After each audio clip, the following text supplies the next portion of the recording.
Bonsoir à tous et à tous et merci de rester fidèles au programme du soir sur une World. Bienvenue dans Regard Croisé, le 5e et dernier numéro de cette semaine.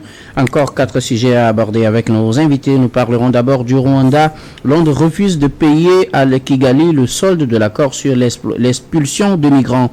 Notre deuxième sujet concerne le Sénégal pour parler des violences de 2021 à 2024. Les familles des victimes attendent l'aide de l'État. Troisième sujet, nous parlerons du Ghana. Le service militaire obligatoire réintroduit pour les jeunes. Puis nous terminerons bien évidemment par le Togo, quatrième sujet, 5e République. Que reste-t-il à faire après l'installation du Sénat? Et pour en parler ce soir, deux invités pour le moment sur ce plateau avec moi. Maoulolo Samson Alidja, vous êtes journaliste et analyste politique. Bonsoir Samson et bienvenue. Bonsoir Guillaume, bonsoir à mes co-débatteurs et salut à tous ceux qui nous regardent actuellement. Merci pour l'invitation. Merci beaucoup à vous Samson d'avoir répondu à notre invitation. Notre deuxième invité ce soir, Constant Lemou, vous êtes analyste politique. Bonsoir Constant et bienvenue. Bonjour Guillaume, bonjour Samson. Et merci pour l'invitation et tout le plaisir pour moi de me retrouver avec les co-débatteurs. Merci beaucoup à vous tous d'avoir répondu à notre invitation. Nous allons aborder notre premier sujet, direction le Rwanda, pour parler des réactions à la suite de ce refus exprimé par Londres. Londres refuse de payer à Kigali le solde de l'accord sur l'expulsion de migrants. Après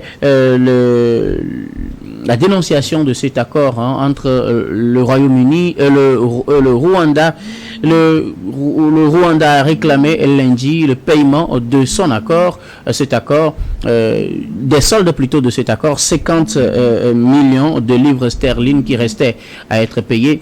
Londres a réagi ce mercredi, il ne payera pas justement ce solde au Rwanda. Oui, exactement. Il faut faire un peu d'histoire pour dire que cet accord a suscité beaucoup de controverses au sein notamment de l'opinion publique anglaise et de l'opinion publique rwandaise.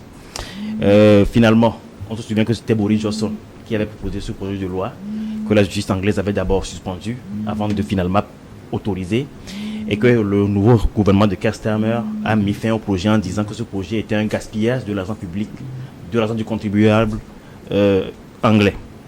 Maintenant, sur ce solde-là à payer, quelques mois auparavant, Kigali avait lui-même renoncé au paiement de ce solde-là. Et la porte-parole du gouvernement rwandais a dit que cette renonciation avait été conclue sur la base de la confiance mutuelle et du respect qui existait entre les deux pays. Kigali maintenant revient quelques temps après en estimant que le fait que la Grande-Bretagne a suspendu la majorité des aides financières à Kigali, notamment après l'avoir accusé de soutenir les rebelles du M23, Kigali se base sur cette acte-là ou cette décision de Londres pour exiger maintenant le paiement des 50 millions de livres sterling. Je ne suis pas un expert en droit international, mais je ne pense pas que ça se passe comme ça. Lorsque vous signez un accord, ou lorsque vous renoncez publiquement à un paiement avec un partenaire, et que quelques temps après le partenaire décide de vous sanctionner par rapport à une autre faute, parce qu'on n'est pas dans le même contexte, vous ne pouvez pas revenir dire, bon, comme maintenant tu me sanctionnes, maintenant repaye-moi ce que tu me payais avant. Ça ressemble un peu à un jeu de cours de récréation des enfants de l'école primaire, au fait. C'est tout à fait dommage que Kigali aille à ces gens d'extrême sur un sujet qui n'a aucun rapport avec les sanctions prises par Londres à son encontre. Donc que Londres décide actuellement de ne pas payer ce solde-là, je pense que Londres a les arguments non seulement moraux et éthiques, mais aussi les arguments juridiques à sa faveur pour ne pas payer ce solde-là. Merci beaucoup. Merci. Pour Samson, alors, Constant, le mot Londres a réagi ce mercredi en exprimant carrément un refus de revenir sur cette entente qui existait déjà entre Kigali et Londres sur le non-paiement du solde de cet accord qui a été remis en cause par le successeur de Boris Johnson. Il restait 50 millions de livres sterling à payer. Londres, Kigali avait renoncé. Mais après l'annonce de la suspension des aides au développement au Rwanda, le Rwanda veut reprendre cet argent-là. Londres dit non.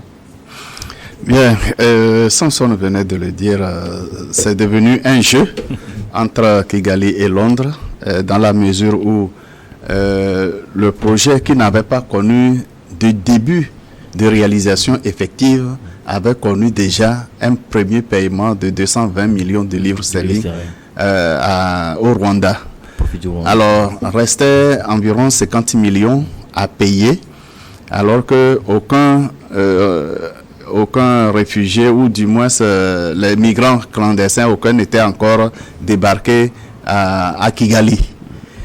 Bien, les travaillistes ayant accédé au pouvoir à Londres, donc en Angleterre, ont décidé de suspendre cet accord-là qui avait déjà suscité beaucoup de controverses, non seulement à Londres et à Kigali. Même sur ce plateau, nous avions exprimé notre inquiétude par rapport à cet accord un peu qui nous paraissait un peu absurde, dans la mesure où Londres et l'Angleterre ont plus de moyens de structure d'accueil que Kigali, qui a une toute petite superficie à peine égale à la moitié de la superficie du Togo.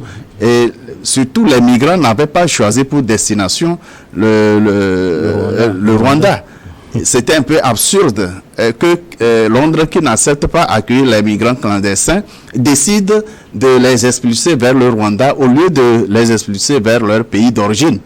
C'est ce qui est un peu bizarre, et nous avions pensé déjà à un envoi des combattants afghans qui avaient été chassés du pouvoir pour aller soutenir les actions militaires de Kigali.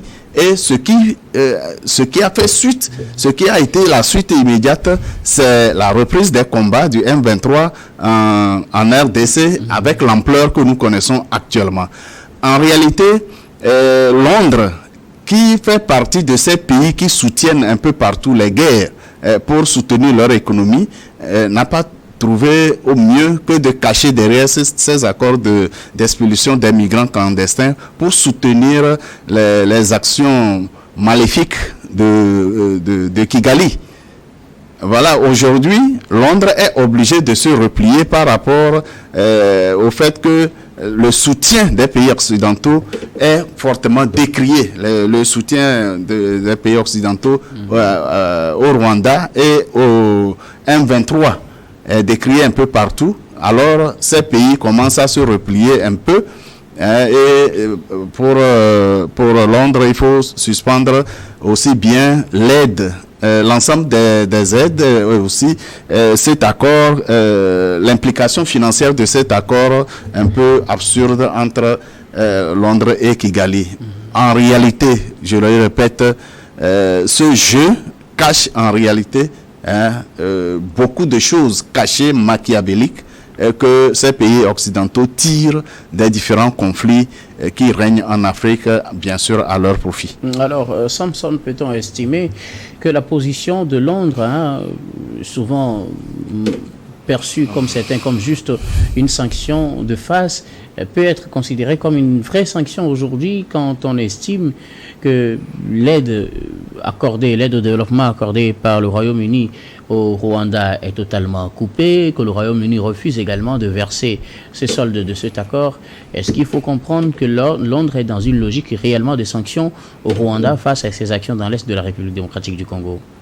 Il serait difficile d'affirmer que Londres est actuellement dans une logique véritable et vraiment volontariste de sanctions, pour la simple raison qu'il y a sûrement des politiciens à Londres qui, par éthique, par principe, ne sont pas d'accord avec le soutien que certaines entités de l'État profond anglais accordent au Rwanda, mais il y a aussi dans la même classe politique des gens qui ont des intérêts assez solides et qui ne veulent pas que la guerre cesse dans cette partie du monde.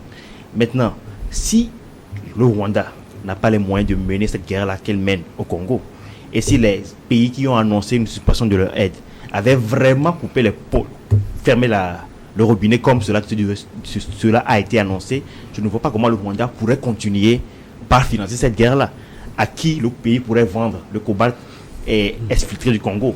S'il n'y a pas d'acheteurs, avec quoi ils auront l'argent pour aller payer les missiles et sortent pour aller attaquer le Congo? Donc, c'est des annonces. Je pense qu'il y a des débuts d'exécution. Je pense qu'il y a certains politiciens qui, par conviction personnelle, ont des volontés réelles de voir la guerre cesser. Mais je ne pense pas qu'actuellement, le Rwanda soit vraiment coupé de ces ressources-là.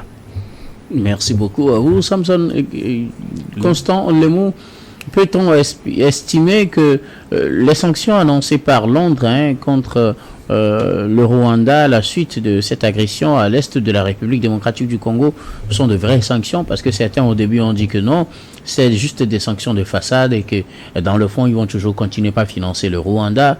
Mais là, au-delà de cette annonce de suppression des sanctions, de l'aide au développement, Londres vient de refuser clairement le paiement de cette solde-là.